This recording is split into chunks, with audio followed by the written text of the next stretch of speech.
Yo,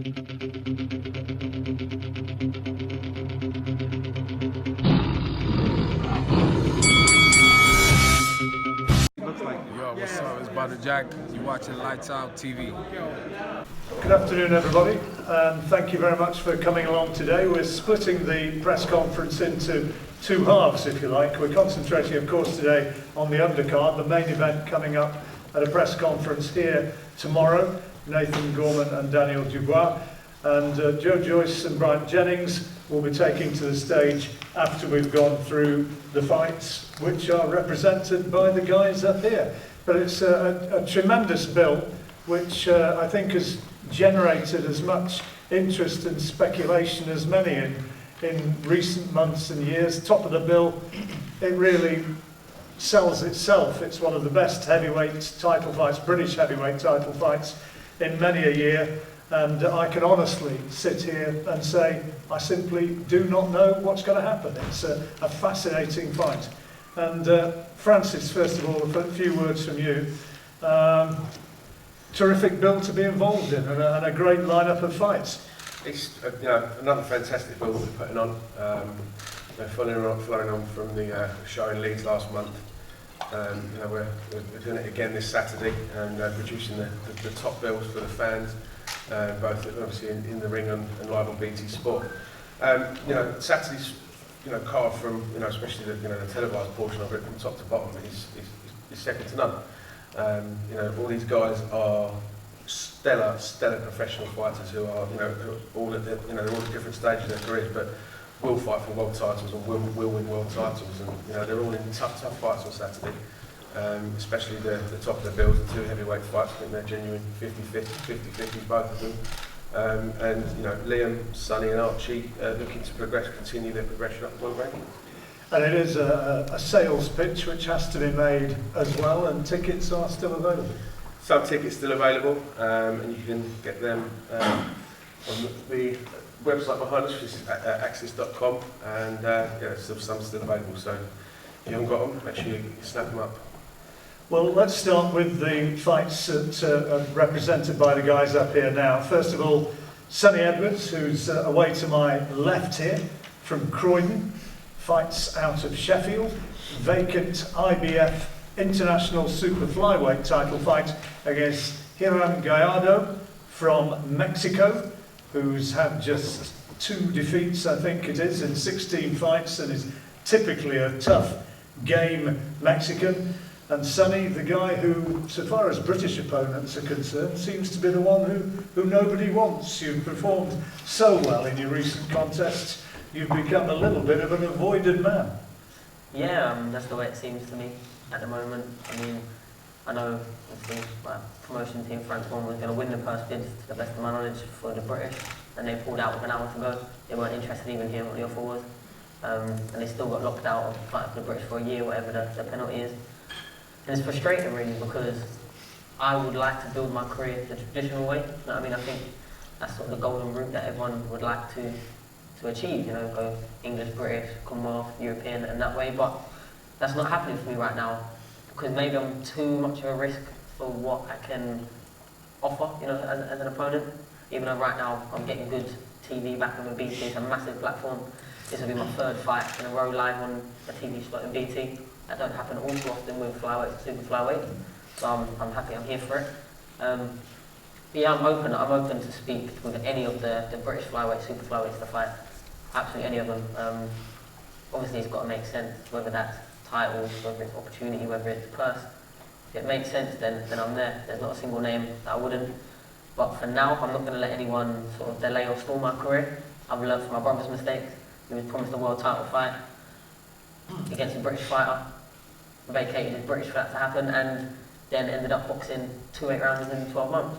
And I've learned from that, and then I saw how he was going through that period of his life, and it was hard for him.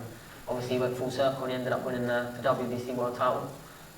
But I'm not going to go through that stage where anyone can stall my career. I've done the hard work and taken the risks to get up on these tables now, and on these TV bills, to fight in front of big audiences. So now I'm just going to stay busy.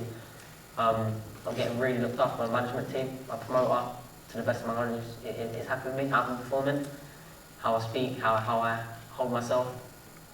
And I'm getting kept active. You know what I mean? I'm in a good contract and I'm in a really good position.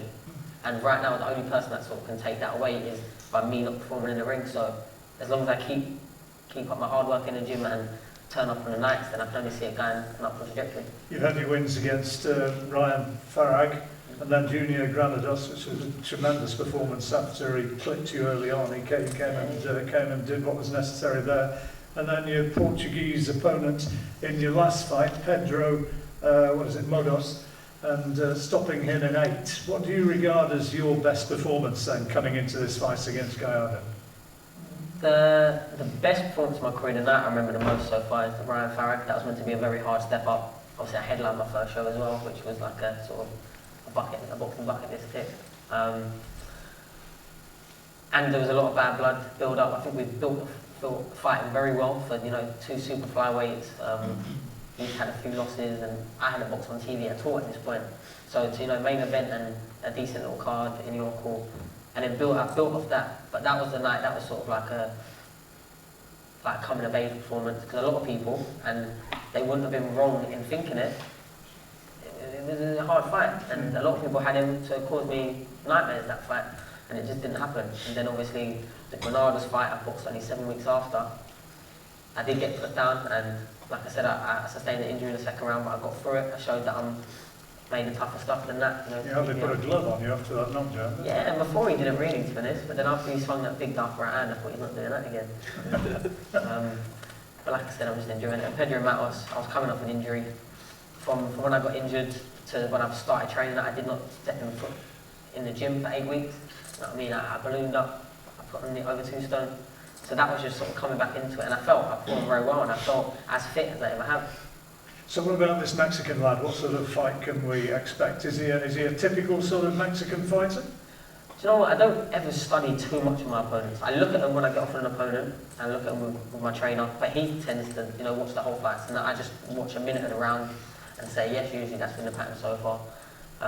Because I can't really watch what he's doing against these other Mexicans that are standing there in front of him, because very, very few people in the world have got a style like me.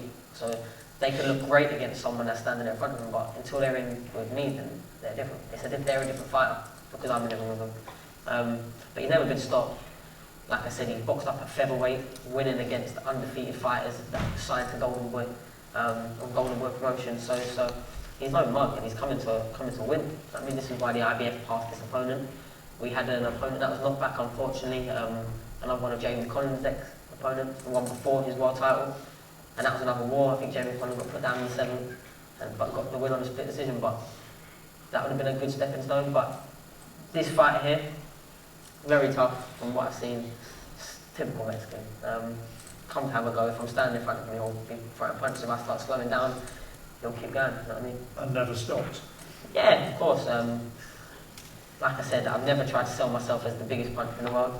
I'm quite happy to say that I'm not, but I've got enough in my punch to stop people walking through me, and I'm elusive enough and tricky enough that over 10, soon to be 12 rounds, they don't really get too much opportunity to do any damage. Last one for you. How does a Croydon boys, I should say, how do you get on in my hometown, Sheffield? Well, originally it's for university. I studied for a couple of years when I first moved. Hallam University, right? Hallam University, I was at. And then when I went on GB, I couldn't go to university no more, because like Monday to Thursday I was up full time on GB podium, and all my lectures were in between those days, so I think I had 3% attendance in my second year. Then when I turned pro, I moved to Marbella for a few months, tried working with a trainer out there, didn't work out, and at that point my trainer now, who's my trainer is an amateur, Grant Smith, could train amateurs and pros again when the rules changed, and then I went straight back to him. And yeah, I love it, do you know what I mean? It's like my home city really now. I spend all my time there, I don't really leave too much. I've got a baby who lives in Sheffield, so yeah, it's my life now. And when I'm in the next 12 months, 18 months, so I'll be looking to buy houses and that up there as well. So I've relocated for good. And lastly, your mum, she going to be there at ringside again on Saturday? Yeah, mum's going to be there, which is good. It's always a good little boost to come out to her in the changing room and whatnot. She's had her battles with her health, and it must give you a boost that she so wants to be there to see you. Yeah, she loves it. Sometimes, I don't know, it depends what mood we catch her in. Sometimes she'll just be crying, sometimes she'll be dancing, I don't know. So hopefully I box well enough that she's enjoying it. But this has been something in my life since the month before I won my first senior ABAs. This is when all of this happened, and that was 5 years ago. So it's something we've had to come to terms with. You can turn around and be like, oh, why us? Why do we have to go through this with our family? But at the end of the day, we was blessed and lucky to have a loving mum. Oh, sorry, I don't mean that life was have, but we still have her here. And we have the perfect mum, and we have such a good relationship with her. And some people that are very close to me didn't have that luxury. So I can feel sorry for myself all I want, but there's people to the left and right of me with a much worse situation. So I'm just blessed. Maybe we're living on borrowed time with her, but every day we get to see her. Archie's son is a terrific talent, isn't he? And he's showing that in every appearance he makes now, and all the time moving closer towards that holy grail of the world title. Yeah, obviously, you know, we've got a tough fight on Saturday. It's another ranking that you'll be climbing the ladder with on, another governing body that will be climbing the rankings with on Saturday with the IBF. We got him ranked number 13 at the convention about 6 weeks ago. So they're recognising that he's a super talent, as well as the WBO already have done last year. It's pretty clear that none of the domestic guys fancy it too much. You know, again, back to Tommy Frank's promoter in Macau at the IBF convention, and he just said, no thanks, not for now. I said, well, when?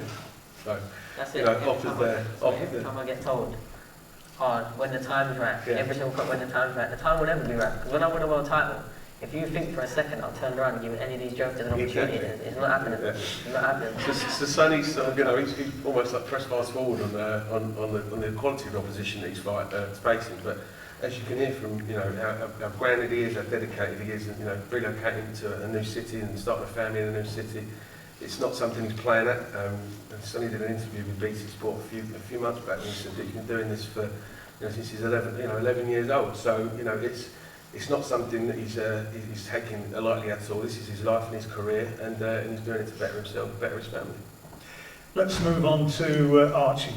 His fight against Jordan McCorry coming up, WBO European Super Featherweight title fight, 10-rounder, and it's an interesting sort of measuring fight for you, I would think. You're wanting to do a better job on him than Sam Bowen did. Yeah, well, people have said that, but to be honest with you, I've just got to do what I need to do.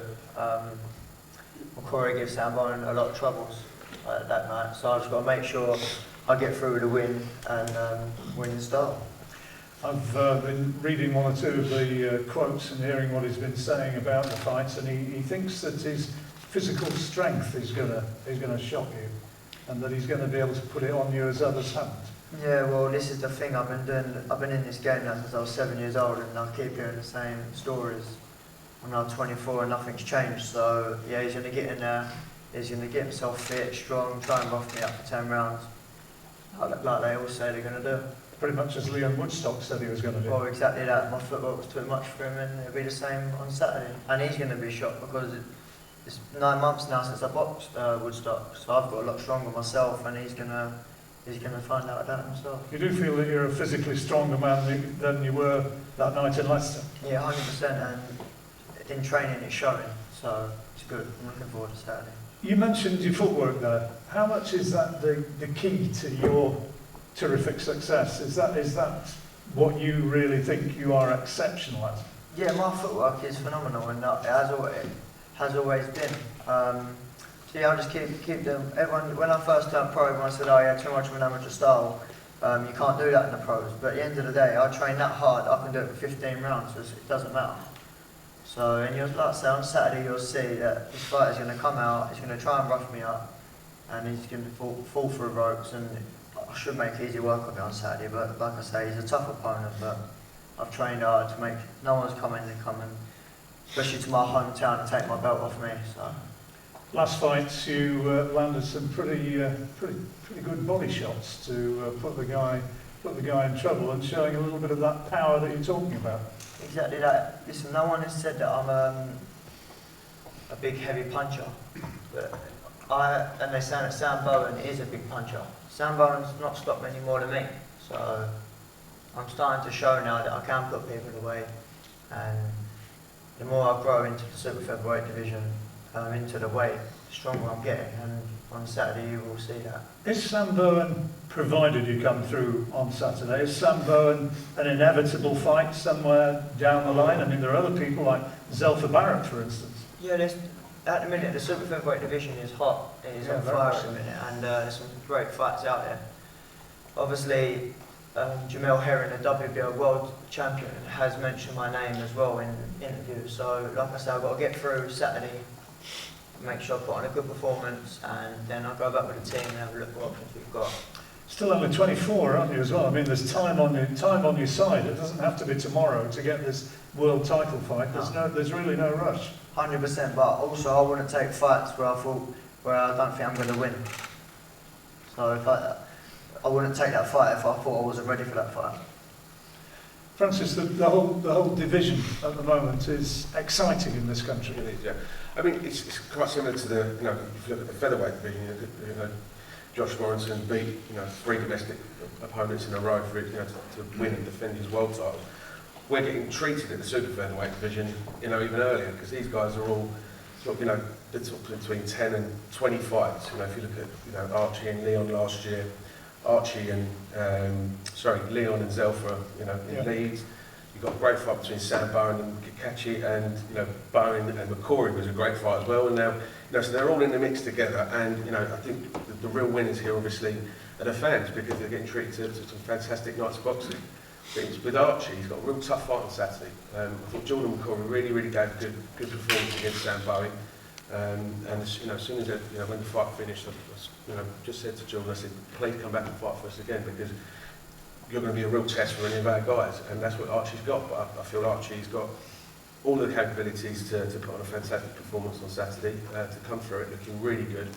You know, after beating Leon, we would have liked to have get Archie to kick on a bit quicker. Had a bit of an injury. Yeah, exactly. Quick, you know, in a 6-rounder, come back, look good, and I think he's ready to pick up where he left off last October.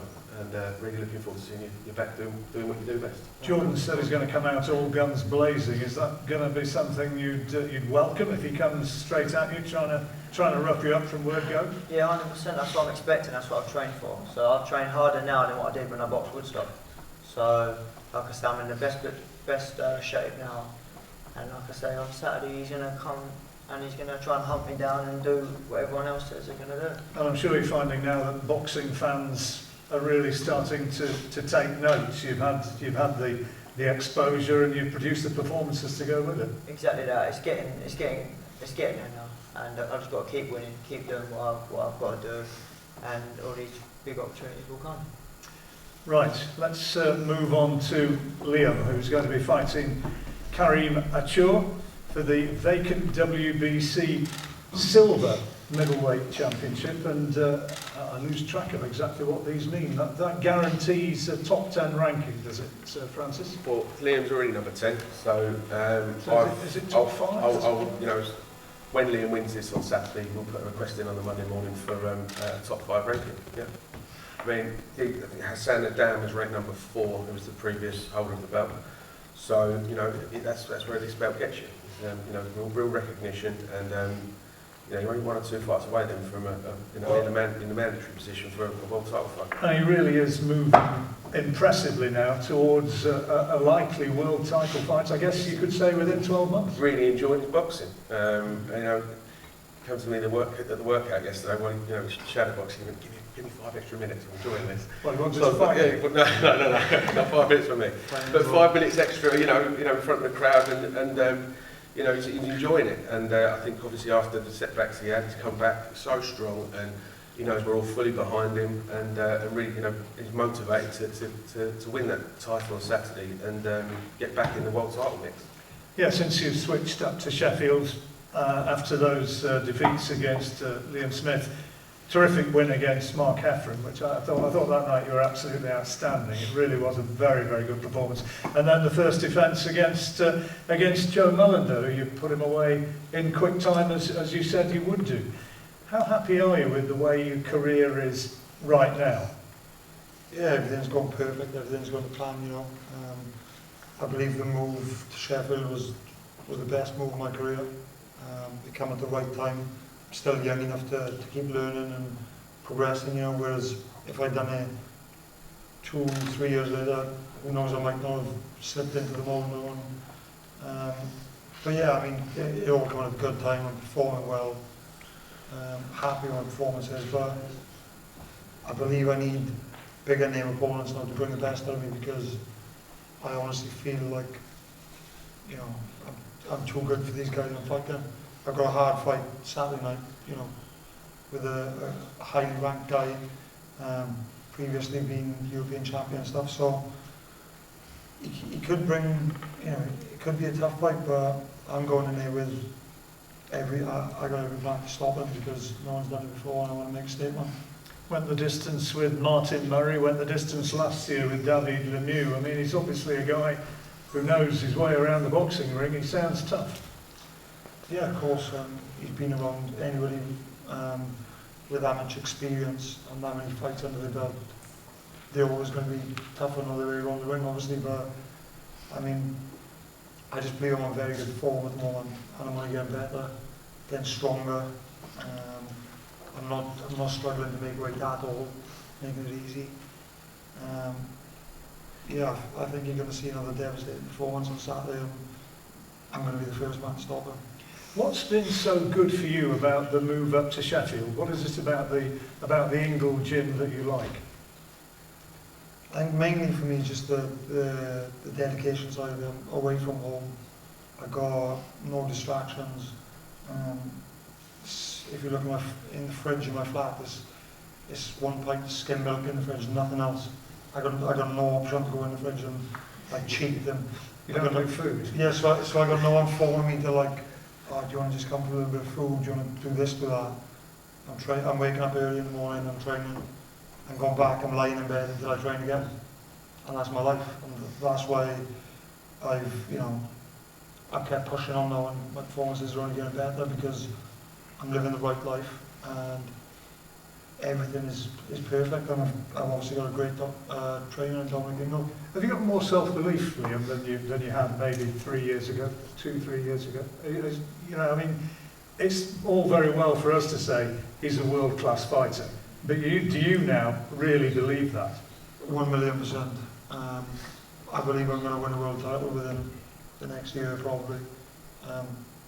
Hopefully quicker than a year, but you know, you just don't know what's going to happen in boxing. And I'm definitely a lot more confident in my ability now, because I know I'm doing everything the right way, which is a big thing mentally. When you cut in corners and stuff, you always have that little bit of doubt in yourself, and you always question yourself. You know, you just know you haven't done things to the way exactly how they should be. So now I'm doing everything right. I just got 100% confidence, and I know the talent is there. So I'm ready for anyone. There's some good fighters in the middleweight division. Charlo, Alvarez, obviously, if he's still going to fight as a middleweight in theory, he could. Andrade, I mean, there are good guys out there. Who would you like to face if you had the chance of a world title? At the moment, I always say this, and people are going to think like I'm stupid, but Golovkin is not a world champion right now. But I'd absolutely love to fight Gary Golovkin, because I've always watched him and I've always loved watching him. But I just think he's at that stage now where he's not on the slide, but he's getting to that age now where he's going to start dipping at some point. And I just love a challenge. If you ask anyone, I'm pretty fearless. I'm up for the challenge, 100%. If you offer me that fight tomorrow, let's go. You really, really would. If Francis gets on the phone and says, the chance of Golovkin, you'd be there. On my daughter's life, if he offers me that fight tomorrow, it's a done deal. Okay. Well, Karim Atshaw, better watch out. Yeah, you get on the phone. But he's a talent. We've all known that, and he came up short against Liam in those two fights, when maybe with had things been different, maybe he would have pushed on from there and won those fights, and it would have all been different. But sometimes things happen for a reason, Francis. Yeah, I mean, I think Gary Lockett did a fantastic job with Liam, and and no disrespect to Gary whatsoever, but I think the move up to Sheffield, as Liam has said, has rejuvenated him and given him a new lease of life in his boxing career. I think becoming a father as well maybe has focused him a lot more. We have good chats about our kids and stuff like that, and I think it's a very, very different Liam Williams we're seeing today and at the moment, and it's a guy who's not focusing on. Okay, he'll be focusing on the next fight, but I think he's got bigger ambitions than he's ever had before, and rightly so. He's got more self-belief. But the important thing right now is to look good on Saturday night. Absolutely. Yeah, 100%. That's my main focus right now, and I fully believe I'm going to look good because I've trained my nuts off. I'm ready, and my weight is good. I've done everything perfectly, and I think it's going to be a devastating end to Saturday night. Well, these three fights are all part of our televised bill on Saturday night on BT Sport. Main event will be concentrating on tomorrow, which is Nathan Gorman and Daniel Dubois. But next up, it's the heavyweights, Bryant Jennings and, of course, Joe Joyce. So thanks to these guys for the moment, and we'll get the big lads up next. Thanks, guys.